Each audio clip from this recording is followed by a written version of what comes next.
Okay, welcome back once again. Today I'm down at the boat. I'm out of breath because I've been trying to work the engine again. So I've actually been here for a little while trying to get a couple of things working.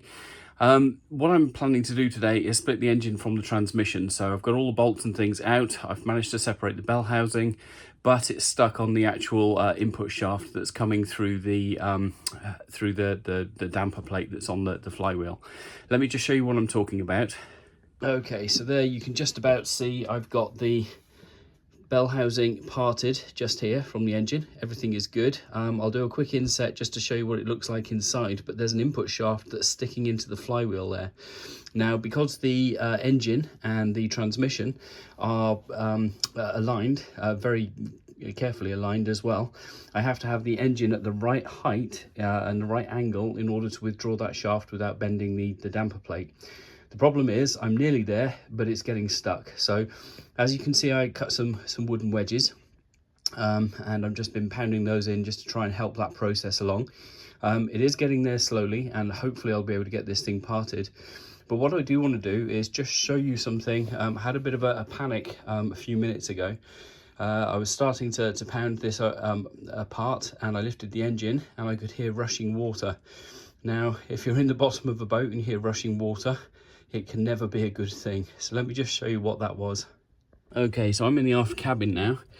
You can just see there's the coupling for the output of the prop shaft. And this mess of zip ties and things that I've got, this is actually the stuffing box, which is under the waterline. And as soon as I started tipping the gearbox, it changed the angle against this bad boy here, and we got lots of water pouring through. As you can see, if I move it just gently, you can see there's water starts coming out. So it's very susceptible. The moment that gets out of alignment, it starts to move. Now, I haven't undone the gearbox mountings. You can see them just through there. Same on this side. So the pressure against that should stay the same, but I am monitoring it. It is dripping. You can just see it dripping off the end of that zip tie there.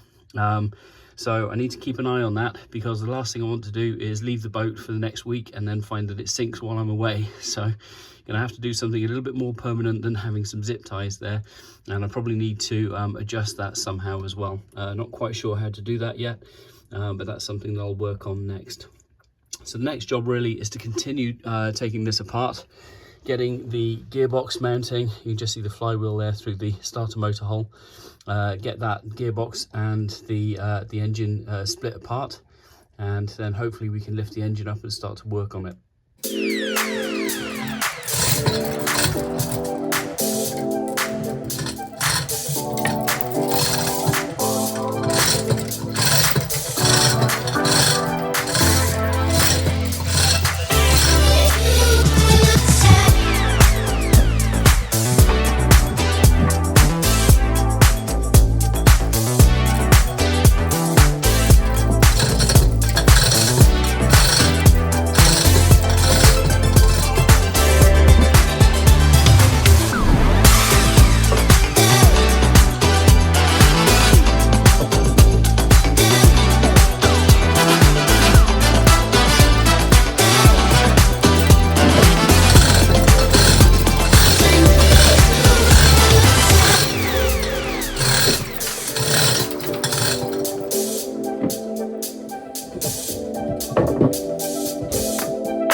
Well, there she is. So it's up and out of the engine bay on this very sketchy rig. but I'm pleased to say it actually worked well. So the next step is to get this thing dismantled. Let's get the sump off. Let's have a quick look and see what's going on with that piston, see if we can get it removed. Okay, so I'm just taking off the oil cooler lines. I left them attached, which was okay, but I found that they're actually quite tight when they actually got to the height we're at now. So just a case of going through and trying to loosen these lines back off, take the tension off them. And of course the good thing is they're still full of oil, so it's going everywhere. But there we go. Just loosen those off.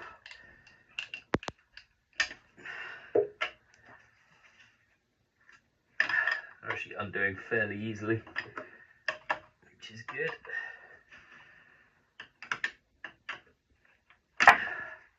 So having it at this height as well makes it so much easier to work on. Alright, see how much oil this one spews out. The last one got me.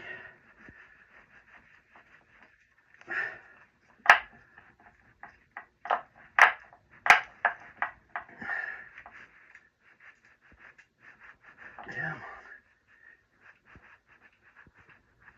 There we go. Nearly there.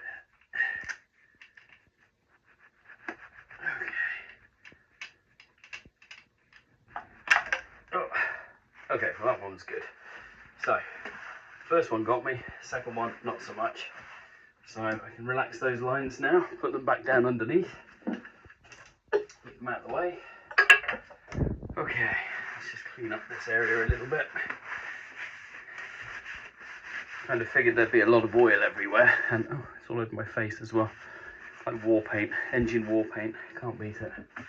Right, okay, so next step is I'm going to take the chain off now. It's not actually on the hoist, it's on the platform. I've got some reinforcement bits on that I put on as well. So I'm going to take off the engine mounts, and then what I'm going to do is the oil pan has been emptied using an electric oil extractor, which was good, but there's still oil in there, there's still a little bit in there, I didn't get everything out. So what I'm going to do is just roll it onto its side. I'll take actually the sump bolts off from this side. Then my plan is to roll it onto its side, take it all the other sump bolts off, and then just roll it over, pull the sump off, and then we can get that cleaned up. And I don't want to put any oil in the bottom of the boat if I can help it, and I certainly don't want to put it in the bilge. Although, looking at the state of the bilge, it is going to need a bit of a clean up. There's years of debris and stuff in there. I did bring some cleaning stuff, and I bought a shop vac as well, so rather than trying to just run it through the pump and disperse it into the ocean, which is not something I want to do, I'm going to use the shop vac and we'll clean all that up and give that a really good scrub up before we even put this thing back together. So a few jobs left to do. I should get these done, and then once I've got the sump off, I'll bring you back in and we'll have a look at how we're going to unfreeze that piston that's locked in there.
Okay, so just managed to turn the engine over, and what I want to do is just show you the underside of the engine.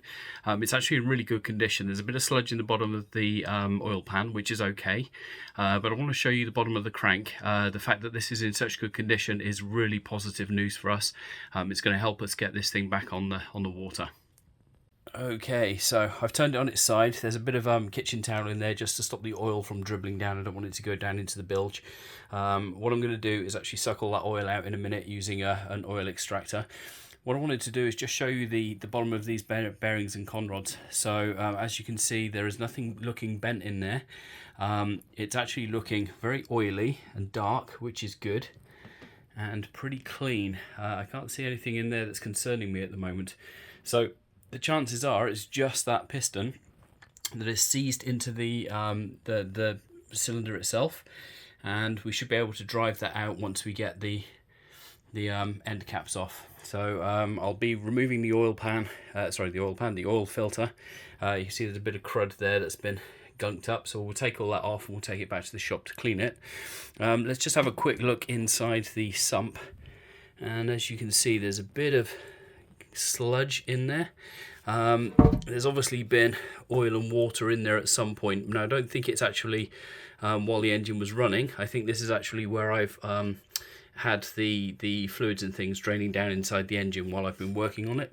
As I say, the inside of this is in really good condition. There's no surface rust. It's all very oily. It's exactly what we'd like to see.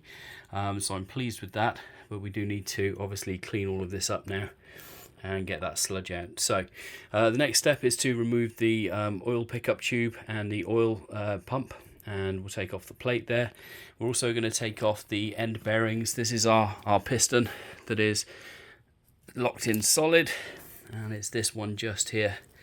And I don't know if you can see, but it looks like that conrod is a little bit rusty when you compare it to other conrods that are in there. See, that one's grey and that one looks a little bit rusty, and all the rest are grey as well. So yeah, there's definitely something going on with this one. So what we're going to do is we'll take off the end caps here, we'll pop the bearing out, and then luckily it's just in the right angle. We should be able to actually drive that out with a block of wood and a hammer and just pop that out the top of the cylinder. The inside of the cylinder doesn't look too bad from here, so quite pleased with that. It's just that piston that's seized in. So let me get this all cleaned up and get back to you in a bit.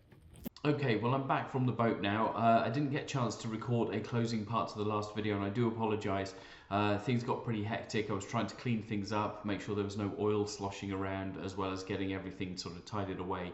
I will be back down at the boat again next weekend, and my plan then is to actually try to remove that seized cylinder.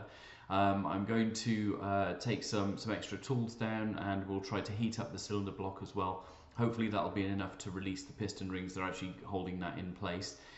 If not, I do have a plan B that we can work on, and it may actually involve taking the cylinder apart inside the cylinder housing itself, taking that piston apart and breaking it down in order to release it. So lots to do in the next session, and obviously we're making headway with the engine. It's horribly slow. It's taking far longer than I thought it would do, and it really is fighting me at every turn. So stay tuned in. If you haven't subscribed, click the subscribe button at the bottom, and I'll keep making some more content. Thanks so much.